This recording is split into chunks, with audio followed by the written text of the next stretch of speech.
There are forests on no map, where trails vanish and time forgets. Some say the woods listen, others say they remember.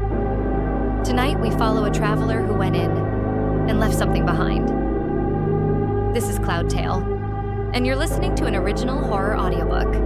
Now, close your eyes, put on your headphones, and step into The Pines Have Eyes, Chapter 1. The sun dipped low behind a wall of trees as Ethan adjusted the straps of his backpack and stepped onto the unmarked trail. A long sigh escaped him, not of exhaustion, but relief. Out here, there was no city noise, no office emails, no empty conversations. Just the crunch of dirt beneath boots, the whisper of pine needles, and the sacred hush of isolation. He had read about this forest online, just a few vague posts on forgotten forums, nothing official. It didn't appear on most maps, and the name wasn't even consistent. Some locals called it the Still Pine, others the Quiet Hollow, but the most common nickname was the Listening Woods. Ethan had liked the sound of that.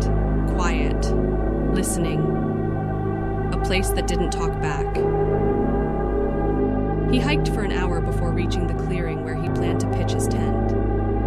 The forest around him was deep green, almost too green, like it had been untouched for centuries.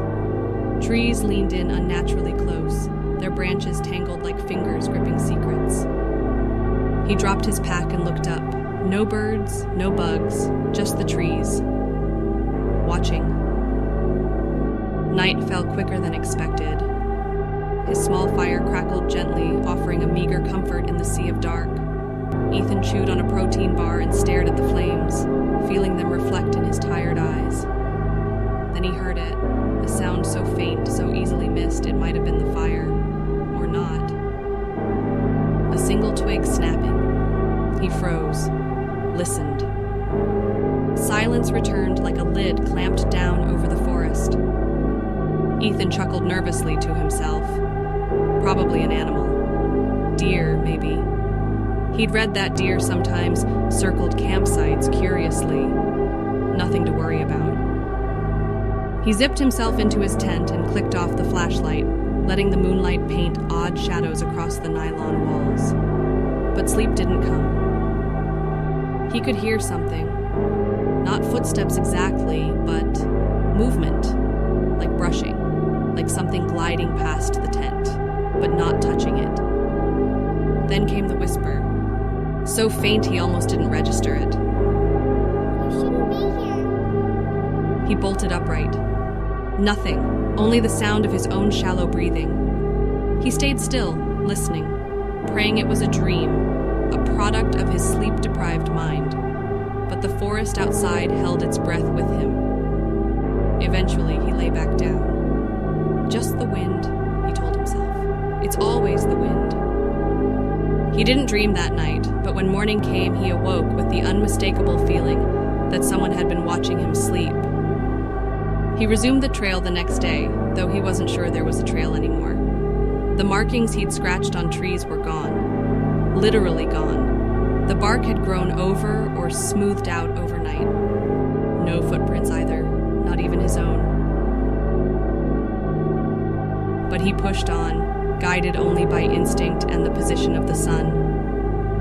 He told himself it was fine. That's why he came here, to disconnect, to be surrounded by nothing, to feel something real again. By late afternoon, he reached a narrow ridge that overlooked a deep ravine. Below, a thin mist blanketed the trees, turning everything pale and shapeless.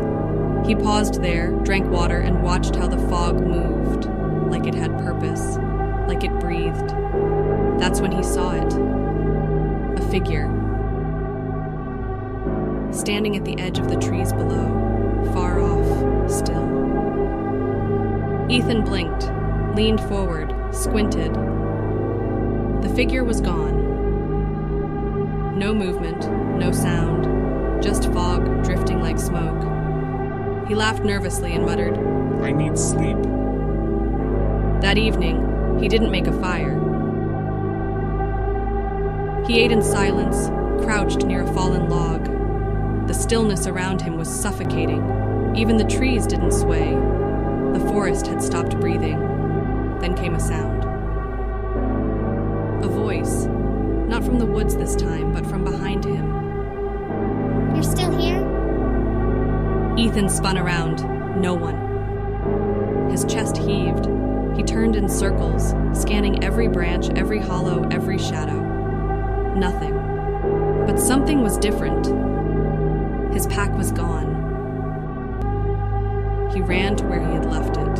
Empty clearing. No torn straps, no footprints, just nothing. Like it had never existed.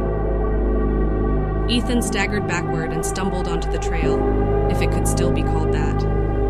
It was narrower now. The trees were closing in. Branches seemed to stretch closer than they should have.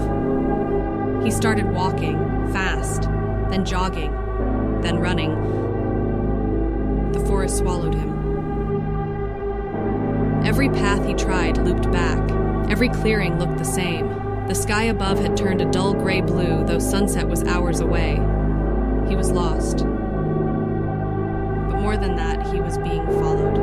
He felt it in his bones. The silence wasn't empty. It was listening, waiting. He stopped and shouted, "Who's there?" Silence. Then, crunch. He turned, nothing. Then again, closer now. He broke into a sprint, heart hammering, lungs burning. Trees whipped past him like prison bars. Somewhere behind, something followed, fast but not hurried, hunting. He didn't know how long he ran before he collapsed. When he opened his eyes, it was pitch black. He was lying in a new clearing, one he didn't remember reaching. No stars above, no moon. Just a dome of shadow and the creaking of trees that now leaned in like voyeurs.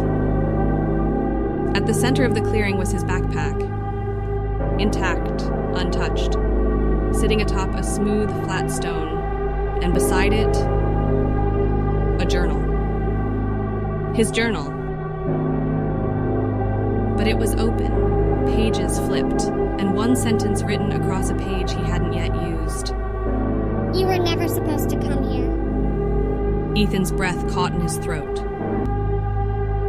A sound rose from the forest, distant, gurgling, not quite human. Then another, closer, then whispering. Still here. Still here. Still here. He backed away, the journal slammed shut by itself.